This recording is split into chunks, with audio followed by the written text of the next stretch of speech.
बात करने जा रहे हैं अब क्वेश्चन नंबर 4 की ओर। पर क्वेश्चन 4 को शुरुआत करने से पहले हम कुछ बातें यहाँ समझ लेते हैं। तो सबसे पहले लिखा है कि दो संख्याओं का गुणनफल बराबर एचसीएफ गुणे एलसीएम होता है। इसकी चर्चा जो है मैं क्वेश्चन नंबर 2 में कर चुका हूँ। आगे बात करने जा रहा हूँ कि यदि मुझे एलसीएम ज्ञात करना है तो एलसीएम ज्ञात करने का जो सूत्र है मैं यहाँ पहले से लिख दे रहा हूँ, जिससे आपको ढूंढना ना पड़े। दो संख्याओं का गुणनफल बटे एचसीएफ, और साथ ही साथ मैं तीसरे सूत्र की भी यहाँ पे चर्चा कर दे रहा हूँ कि एचसीएफ बराबर दो संख्याओं का गुणनफल बटे एलसीएम। सवाल आपके सामने दिया है कि मस यानी एचसीएफ 306,657, ये आपकी दो संख्या है। पहली संख्या आप 306 और यहाँ पर दूसरी संख्या 657, यानी आपको जो मसा दिया है वो कितना दिया गया है, 9 दिया गया है।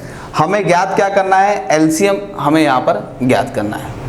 तो सबसे पहले हम देखते हैं यहाँ पर पहली जो संख्या हमारे पास है, पहली संख्या, आप चाहे तो पहली संख्या को a के द्वारा दर्शा सकते हैं। तो यहाँ पर मैं a के द्वारा दर्शा रहा हूँ। पहली संख्या बराबर हो गई 306 और दूसरी संख्या जो है हमारे पास, दूसरी संख्या यहाँ b द्वारा हम दर्शाते हैं, कितनी हो गई 657। अब हमारे पास यहाँ पर हमें सीधा कहा है कि आपको एलसीएम ज्ञात करना है, और चूंकि एलसीएम का फॉर्मूला जो है मैंने यहाँ पर लिख दिया है पहले से, तो यहाँ पर मैं लिख रहा हूँ इसलिए एलसीएम, आप ऐसा लिखेंगे सूत्र अच्छी तरह से, जिससे क्या है पेपर सेटर अच्छी से समझ पाए।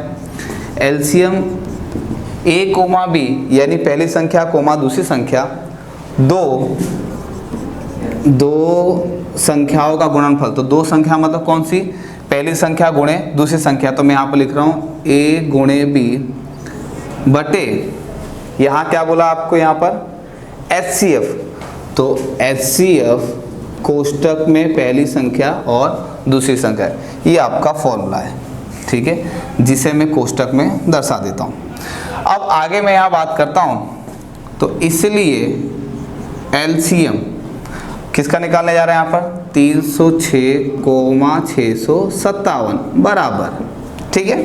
अब दो संख्या कौन कौन सी, a गुणे b, तो a को हमने पहली संख्या रखी है 306 गुणे, अच्छा b को हमने क्या रखा है, तो b को हमने रखा है दूसरी संख्या मतलब 657, तो 657 बटे, अच्छा यहाँ पर क्या दिया है आपको, एचसीएफ दिया है, एचसीएफ पहली संख्या और दूसरी संख्या, और आप देख सकते हैं सवाल में आपको पहले से ही एचसीएफ दिया हुआ है, कितना दिया हुआ है, 9 दिया है, तो 9 बराबर।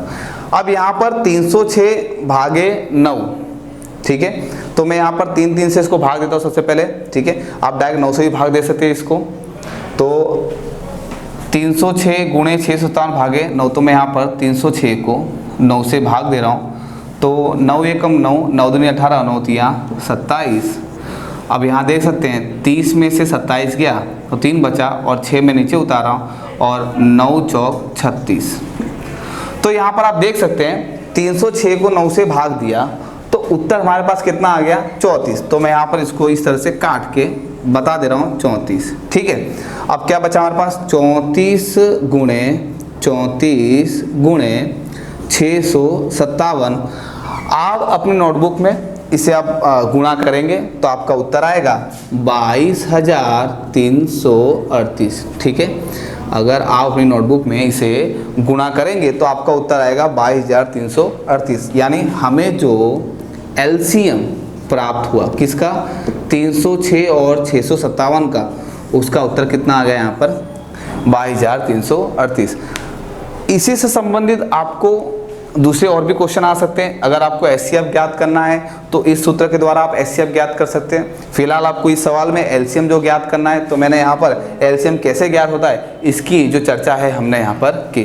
तो विद्यार्थी मित्रों, आज के इस वीडियो में इतना हम देखते हैं।